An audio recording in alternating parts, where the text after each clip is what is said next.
and survive this. You know, the frustration abounds right now over this entire situation. We're going to go back now to City Hall and Derek Valcourt, who has been there and has talked to Elijah Cummings as well as the City Council President. Derek, what do you have now? Well, listen, the police, it has been impressive the amount of activity we are seeing coming from police headquarters. There have been teams of SWAT officers who have been heading in the direction of all the rioting. All day long, we have been seeing the sirens and seeing police leaving this area. There is a visible presence here around City Hall and also around police headquarters, where they have been on alert all day long. This is where all of the different police departments are gathering to dispatch. And as you can imagine, police have had a lot of forces out dealing with some of that rioting. Police spoke a little while ago about some of the problems. We have 7 officers who were injured during the course of this. They have broken bones. One of them is unresponsive. This is not okay. Our officers went out to that situation to make sure that the people who live in that community were safe, and we're going to continue to do what we can to make sure that those people stay safe. Sorry, thank you. I'm live now with Reverend Wesley West from Faith Empowered Ministries. You've obviously been out there a lot, helping organize a lot of the peaceful protests. Yes. What's in your heart as you see this today, and what is your message to those out there rioting and looting? Well, that's a good question. Right now, I'm hurting right now about what I've been seeing on the television and what I'm hearing and what's going on, the police flying around. It's really hurting me, knowing that I have come to bring about change and justice for Freddie Gray, and not just Freddie Gray, all the Freddie Grays that are known about. But my message to the people that might be listening is that, you know, justice comes with peace. We have to be peaceful and be patient as we try to bring about change and justice at the same time. Are you concerned as these, as the days go on, we're expecting more protests, and we certainly hope peaceful protests. Right. But how do we prevent this from happening Tuesday and Wednesday and Thursday and then Saturday when there's another major rally plan? How can the community and those leading some of these protests try to keep this in an organized and peaceful manner? Well, the ones that are leading the protests, I would say they have to have the mindset to say, hey, we really want change, and that they really have to have the heart for the people and have the heart for Baltimore City to say we want change in Baltimore City. And also, most people don't want to hear this, but for me in my position, I would say prayer is necessary and needed in this city. And one more question: we spoke with you earlier, you're going to bring in Reverend Al Sharpton, yes, to help lead some of the protests. When are you expecting him, and why did you choose to bring him to Baltimore? Well, I'm expecting him sometime this week to reach out to me. I had an interview with him tonight, MSNBC. And the reason why I chose to reach out to him, because he has no connections with the mayor here or the commissioner here. He has nothing. Why is that important? Couldn't that in fact be a hindrance? No, that's not a conflict. That means he's willing to go, full force. No connections is a good thing, because there's no conflict of interest there. If you're getting something from the mayor, if you're getting something from the commissioner, then you're not going to fight the hand that feeds you. So you're expecting to organize a rally. It sounds like he wants to organize a march from Baltimore to D.C. Yes. Yeah, we'll talk. We'll get around the table and talk about that. And I'm looking forward to that. I'm excited about that, and I pray that will be peaceful as well. Well, thank you very much for your time, Reverend Wesley West. Go ahead. Okay, Derek. Before he gets away, I ask you one quick question, Reverend West. Reverend. Yeah. He's got his own agenda there, talking about a number of things that he's planning himself, and then we have another group of ministers that are meeting tonight. Does he plan to get with that other group, and so that they all have one unified message to the community? Right. Yeah. The question being asked is, there are some faith groups organizing protests here, some faith groups trying to answer questions. Do you plan to all get together? And if so, how can of members of faith, the faith community, help in this situation? How can they do anything about this? Well, that's a good question. We do plan on coming together because the Bible I read does says that we are under one God, one faith, one baptism. So we ought not to do our separate own individual things, but we ought to come together. And the faith that we have ought to reach the community, ought to say, yeah, there is still hope in the hopeless places. So that's where our job is, to walk these streets and to declare Jesus and let them know that he can they effectively stop some of the violence? I believe so. Yes, because we ought to have some impact on the people in the community, visit our churches, and we ought to have some type of connection with the people in our communities. Thank you very much, Reverend Wesley West from Faith Empowered Ministries, who has been helping to organize some of those protests. Yeah. And Derek, right now, our reporter Marcus Washington is with a unified group of pastors. They're organizing that peace rally that we talked about earlier to bring the city back to order. That's happening right now as we speak. There are a united group of pastors meeting to try and do something about this situation. Right. Reverend West could hustle over there right now to Shiloh Baptist Church where they are meeting right now. Derek, thank you very much. We're going to go now to Tracy Leong, who is also over at police headquarters, not far from where Derek is. And Tracy, tell us what you're seeing now. What are you hearing from officers there on the street? Hello, Vic. I'm just right in front of the Baltimore Police headquarters. Okay, we apparently are losing her signal there.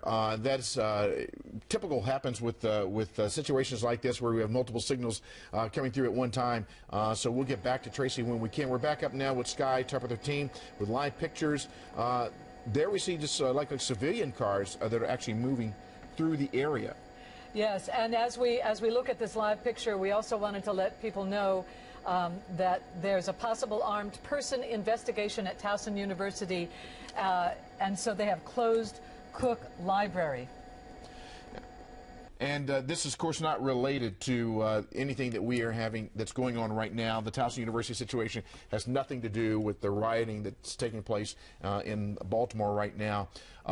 And we've lost the signal from the helicopter, too, as well. A lot of things are going on right now. I mean, we have ministers that are meeting right now trying to bring some resolution to these problems. We have the rioting that's taking place still, even as we speak. They're trying to put out fires. Firefighters are on the scene of a number of locations. We've got police there trying to prevent further damage to private property and to businesses. And, of course, the mayor is hunkered down at City Hall right now, coordinating a number of things, and obviously has been in touch with the governor, who has declared a state of emergency, meaning that the National Guard can now take to the streets of Baltimore. Christy Aletto is right there on the streets and has been for some time now. Christy, it looks like it is calming down quite a bit, and we hope that's the situation right there, at least where you are. Yes, again, we were at the intersection of Pennsylvania, just south of North Avenue, and it has calmed down. After we spoke to that group from 300 men, a fight kind of broke out afterwards, and we were not a part of that. We were nowhere close to that. We just saw it. But yes, it has calmed down. It's more so people just standing around. But let's have Heavy and Judy kind of swing this way, because when you, again, look up at North Avenue, this is on the south side of the intersection. So originally we were on the west side. Now we've made our way to the south side, again, of North Avenue and Pennsylvania. You can see another line of police, and now that the smoke has finally dissipated, you can see how fire crews are trying to put out those hot spots of the CVS that was torched about an hour ago. So it seems like, again, the fire's under control. That's good. The crowds, the mobs more so, are starting to dissipate. But there's still obviously a very heavy police and fire presence here at this intersection. Vic? Thank you, Christy. We're going to stick with you for just a few minutes while we regroup and get our crews all in order there. The situation earlier when you were actually overcome by tear gas and or pepper spray, I guess, there were a number of people there. I mean, did it appear that they were using it fairly liberally at the time? And how are you recovering from this whole situation? So what was happening was the second time that it happened, the officers were trying to get a mob of people to move back, and they weren't moving back. And you know how we've been showing every 5 minutes or so these lines of officers, you know, kind of step forward and they... Okay, we lost her signal there as well. Just to kind of give you perspective on everything that's been going on, as we mentioned, this is a situation that's been going on now for almost 4 hours, or a little over 4 hours, that has started at Mandama Mall, expanded out into the community. Everyone is calling for calm right now, especially that large group of ministers we've been talking about in Shiloh. Meeting. We have been told that at 7:45, the mayor will and talk about this violence. At 7:45 again, the mayor has promised to speak to this rioting, and then at 8:30, Governor Hogan is scheduled to make an announcement. But we already know that Governor Hogan has declared a state of emergency and that the National Guard have been deployed, because something's got to happen to get every one of these rioters off the streets and to quiet down this situation before any more damage is done. Absolutely. We have a number of reporters who have been out working on the situation. Let's go now to Marcus Washington. He is at Shiloh, where that group of ministers is meeting right now. We saw the picture that you tweeted out a moment ago, so you clearly have been inside. Tell us how they're proceeding, Marcus. Well, Vic, it just started just moments ago before I came out here, but I can tell you Councilman Mosby was up there as well, just talking and saying that, you know, we definitely have to come together. This is not just something that is just about Freddie Gray. I think a lot of people say this is all because of that, but they say this is a generational thing. This is something that a lot of kids are feeling from years and years and years of pain that has been done to the community. So he said this is what this is all about, and that's why they say they have to come together right now. A lot of people have been coming up to me tonight where we are near the church where Freddie Gray had his funeral today, and they're wanting to just speak out and just give words of encouragement to the city, tell people to calm down. And a lot of men throughout the community say they're actually going into the trenches of where all of this are, because they are from the streets, they know the streets, and they want to get out there and talk to the people because they know where they're coming from, and they're hoping that they can create some type of peace throughout the community tonight and on forward. But, you know, definitely a lot of ministers are here. We talked to a few people earlier today. Take a look at this.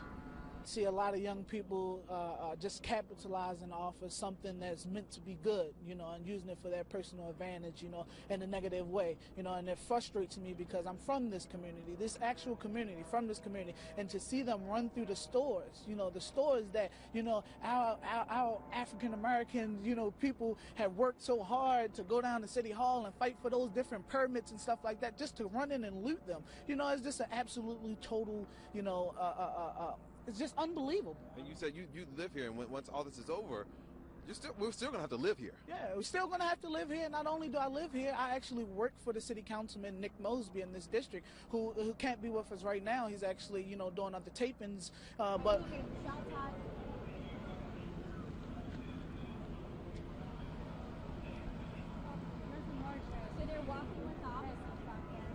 And again, we are here at Shiloh Baptist Church. This is where a lot of ministers are gathered tonight to try to create some way that we can find peace here in Baltimore. Reporting live tonight, I'm Marcus Washington. Back to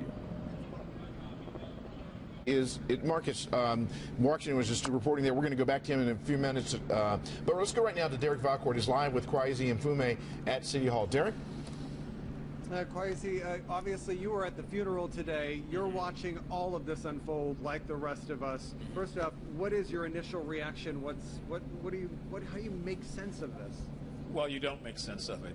I mean, if we did, we'd be here forever trying to figure it out. This is about bringing justice to a awful murder that took place and finding a way to hold those accountable for it. What we are seeing now, I think, is a boil over of pent-up frustrations. That didn't just happen yesterday, as I mentioned to you off camera. This is years and years and years of frustration from people who feel like the police department, the bad apples in the police department, have just disrespected them, planted drugs on them, beat them up, shot at them, done everything they could. And this is a chance now, and unfortunately, for people to speak out. The speaking out is fine. The way it's happening is what's concerning all of us. And so what we want to do is to make sure communities are safe this evening. We want to make sure that families are together, people know where their children are, and we want to find a way also to get to the center of all this, which is justice. You know, regrettably, the nation is looking at this as if the city is out of control, and it may in fact appear that way, but there are too many good people here that won't allow that to happen. How much of this do you think it is the anger, the outrage, the years of problems, and how much of it is youth taking advantage of a bad situation? A lot of it is pretty much that. You have a group of young people who have seemingly better organized themselves through social media, almost better than the police. They seem to know where they want to go, what they want to do, how they want to do it, and then the police rush to respond to it. But what I think you see more than anything else are people trying to find a way to express themselves, and regrettably and unfortunately, the violent aspect of it cannot be tolerated. I mean, that's not why Freddie Gray's family sat in that church today and held hands. They wanted a city that would come together and to help them find the perpetrators of the crime and to do it in a peaceful fashion. How do we stop this from happening as protests continue this week, no doubt, and hopefully peaceful? How do we as a city stop this from becoming a problem again tomorrow, Wednesday, Thursday, Friday? Bad things happen when good people don't stand up and speak out. So we have been calling on men throughout the community and others who understand this and who understand it in a different way because they're much more mature, to step up, to find a way to intervene in situations, and for other people who see what's going on to stand up and speak out against it. You can't stop the protests. Those are going to go on and on. People have a constitutional right to do that, and we encourage people to do that, but to do it in a peaceful way. So we've got to find a way to get control back of this situation, and I'm honestly hoping that that will happen. As we move forward, the governor has activated the National Guard. It is possible that we could see them in Baltimore, depending on as early as this evening, perhaps later on in the week, if the problems continue. Do you think that will help the situation as police try to get a hold on this, or could that inflame things? Well, you don't know. I mean, the last time the National Guard were in our streets was April 4th, 1968, and they were block to block, door to door. And then there was a curfew. I've not heard anything about a curfew this time. I don't know if the mayor's going to institute one or not. So that helps in terms of protecting human life, people who have done nothing to anybody. It helps with the protection of property. But it can be taken the wrong way by people who see that as an escalation. So that's why I said bad things happen when good people don't say anything. Those of us who see what's going on have to find a way to communicate that to a younger generation, not on our terms, but on their terms, on their level, so that they understand it. It's nothing new in that regard, but it is new about the approach that we bring to it. A lot of people calling on parents to bring their kids home right now. Yeah, if your kids or grandkids are out, you ought to know where they are, get them off the streets. I mean, there's nothing happening tonight. I mean, the city is going to be a ghost town in a little bit. And if you do know where they are, it's really important to find a way to get. Now, I've seen a couple of parents go out and grab their children in the middle of some of these protests and almost beat them back the way home. But parents are concerned, grandparents are concerned, and innocent bystanders are concerned. We want the best for the Gray family. Freddie's death and the situation that his parents are going through. If anybody sat in that church today and saw that, you would understand that this is not the way to bring justice. Yeah, Derek. Kwesi and Fumi, insight as always. Yes. Just ask Kwesi if you would. I mean, he was in that church. Did he ever expect that this would be the way that this day would end? Now, did you expect that this would be the way, when you were in that church this morning, this would be the way that this day would end? No, and no one there thought it. There was a clear message from everybody that spoke and from everybody that participated that this was a day of grieving, this was a day of mourning, and this was also a day of celebration of what his 25 years has done in terms of creating a transformative moment for us. Nobody saw this, and that's why I said earlier that in terms of dealing with this, people who know better, who have a vested interest in the community, who can communicate with young men, I mean, really communicate. We've got to be back out in the streets now doing just that. Well, what is he going to do? Thank you very much. What's that? I was just going to say, I think he's absolutely right. What is he going to do? Hey, what is it that they're asking, what is it that you specifically plan to do about this?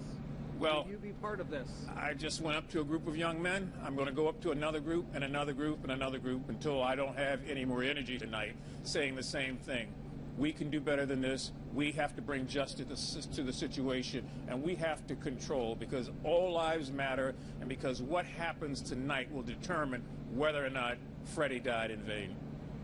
Thank you very much, Grace. Thanks, Inhumane. Derek. A pleasure as always. Great insight. Okay. It has been a situation around City Hall where there have been a lot of leaders, community leaders coming out. So as we see more of them, we will, of course, bring them to you. Okay, thank you very much, Derek Court Kwasi Inhumane, referring to April 4th, 1968, last time that National Guard troops were on the streets of Baltimore. That, of course, the day that Martin Luther King Jr. was assassinated. So let's hope that we are not going back to that type of situation and that level of damage and destruction. We do have reports from Baltimore police that several people are inside Mondawmin Mall right now, looting and destroying property, and they're deploying resources to that area. We're going to switch from Derek over